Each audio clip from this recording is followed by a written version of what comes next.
Hey guys, it's Mark from Ocaholic again.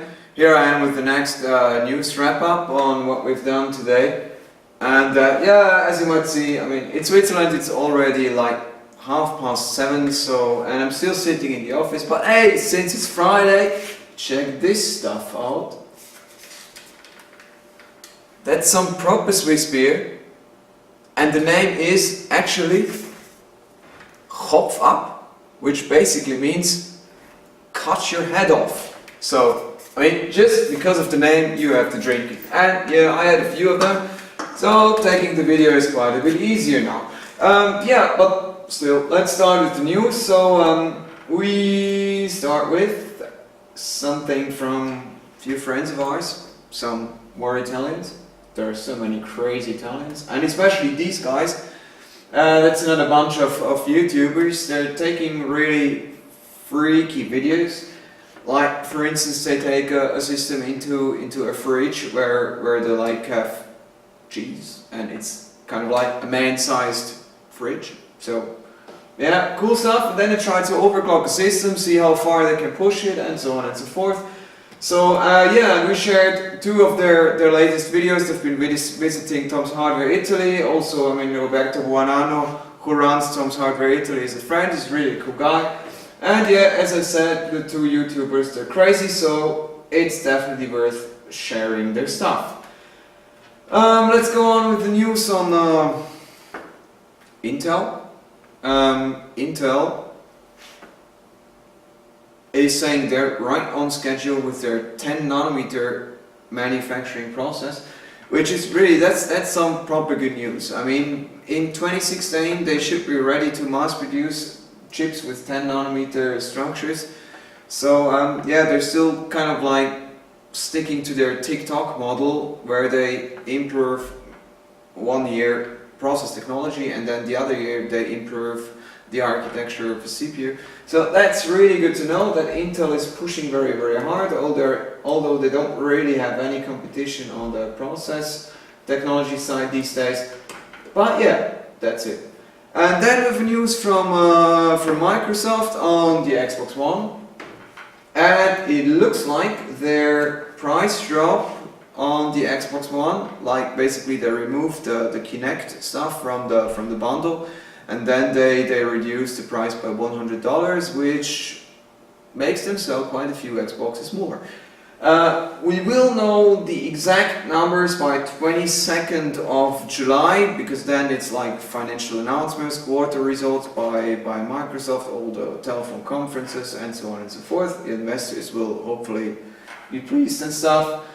And yeah, but so far Microsoft is claiming that they sold twice as many Xbox One in June than in May. So, and that's definitely an achievement, and we're curious to see how the Xbox One is now going to stack up against the PlayStation 4.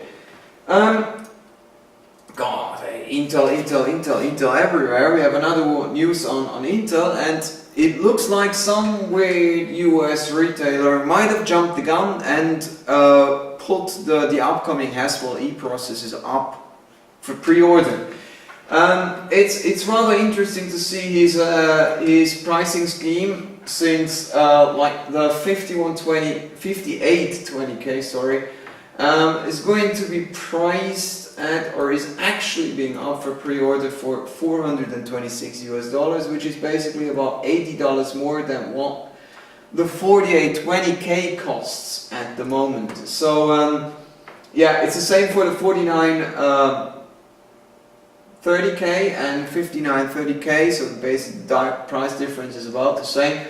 And in case of the 5960X compared to the 4960X, the price difference is $108. So it looks like that guy who has been putting this stuff up for pre-order wants to make a few extra bucks. And yeah, I hope you guys are not stupid enough and buy one of the CPUs from that guy. Yeah, then we go with another news. Corsair has finally announced availability of the Flash Voyager GTX USB stick. That's one really fast USB stick. I've been showing that guy to you yesterday on the video, since we received a package from Corsair yesterday. and we're going to review that stick, which is basically the same like a super fast USB stick from Patriot, but it's been receiving some other kind of branding, so it's a Voyager GTX now, but it's super fast, super cool, and super expensive.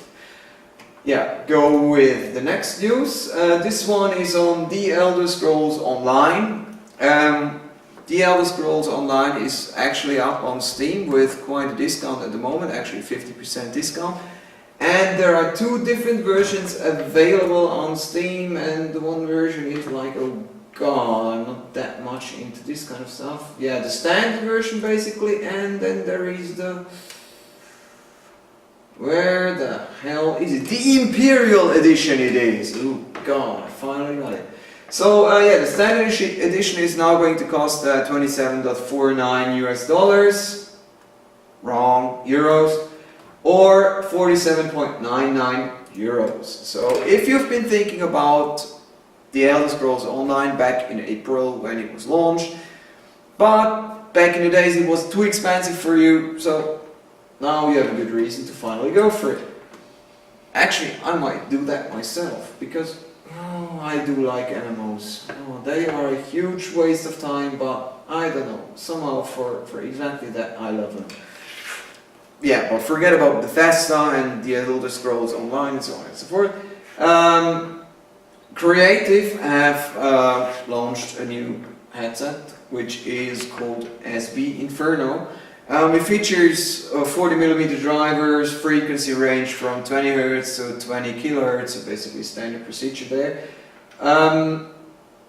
Inline volume control, and you can mute the microphone. It costs like 49.99 euros. It's actually quite cheap. It looks kind of decent, but honestly I don't know how good this thing actually is. Okay, yeah, sure, it's competitive in price, it's 49. Yeah, curious to see what Creative has to offer with this one.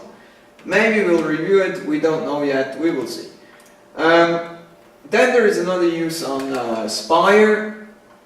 Spire have announced two new cases. Actually, it's one case with two different front plates, and the things are called CoolBox F12 and F14. So it's actually really cheap cases. They're suitable for office use. They cost like 40 euros. They weigh only like 4.4 kilograms. So it's really entry-level stuff. But I mean, if you're into this kind of things, then check them out, and maybe if you like them, buy them, try them out, and leave a comment. Next up, we're with the news on Nvidia Shield again. This time it's about the Shield tablet, and it looks like EVLeaks have a leak. Yeah, everybody would have guessed that EVLeaks leaks. Yeah, it looks like Nvidia might be launching their, God, what's it called? Oh, the Nvidia Shield tablet on, give me the date, 22nd of July, so that's Tuesday next week. And in this tablet was really cool. It's like Nvidia is really making a Tegra K1 based tablet, so it might be cool for some like mobile gaming and stuff. It might feature a 2000 by 1500 pixel display, which would be awesome on almost 8-inch. But we're not really sure about pricing yet. It might be like $299 US or $399 US, but man, we'll see. 22nd of July, that's not too far away from today, so yeah. But hey, what's way more interesting is like this guy. The Sandforce SF3700 controllers. I mean, they're in the news since the beginning of this year. I mean, even since some time last year, don't remember when. But it looks like in Q4 they're finally going to make it to market. So, yeah, side-based stuff. Sandforce is claiming, in slides that got leaked by VRs on China, that their controllers should be up to 3 to 4 times better in mixed workload performance than their nearest competitor. Okay, that should be very fast, and I'm really curious to see if they can really stand up to that claim, because that claim is really, really, really properly bold. And yeah, I hope we will soon have some drives here up for review and to check out ourselves how fast these controllers actually are. We have another news on, I always have to read this bugger up, Pentium G3258 Intel Anniversary Edition processor. But this time it's from Gigabyte. Gigabyte have announced that they've been overworking or reworking, or however you want to say it, their easy-tuned software to make overclocking of this particular CPU even easier. So you can now select between 3 different presets, like entry, middle, extreme, like blow it to the moon, and or no, to the sun, actually hot, and so on and so forth. Yeah, it's basically going to make overclocking of these CPUs even easier, but not only of this CPU, but also overclocking other CPUs. So yeah, I mean, if you own a Gigabyte C97 board, for instance, and you want to spend like 55 euros or dollars, or how much it ever is, on an anniversary edition CPU from Intel, go give it a shot, try it out, let's see what it can do, and it's actually optimized towards 24/7 stability. So yeah, it should really make overclocking quite easy. Last but not least, with the news, we have been covering some other Xbox One related topics. Yeah. We are hardware guys, but we also are kind of like into gaming, so the consoles, we should talk about them, okay? Yeah, it's about Bungie and Destiny. They have run their beta phase on Destiny, and during the beta phase, Destiny was only available with 720p resolution, which, like, really, there was a shitstorm going on this. I mean, since the users, they were really like, why the hell can't we get 1080p from the Xbox with this game?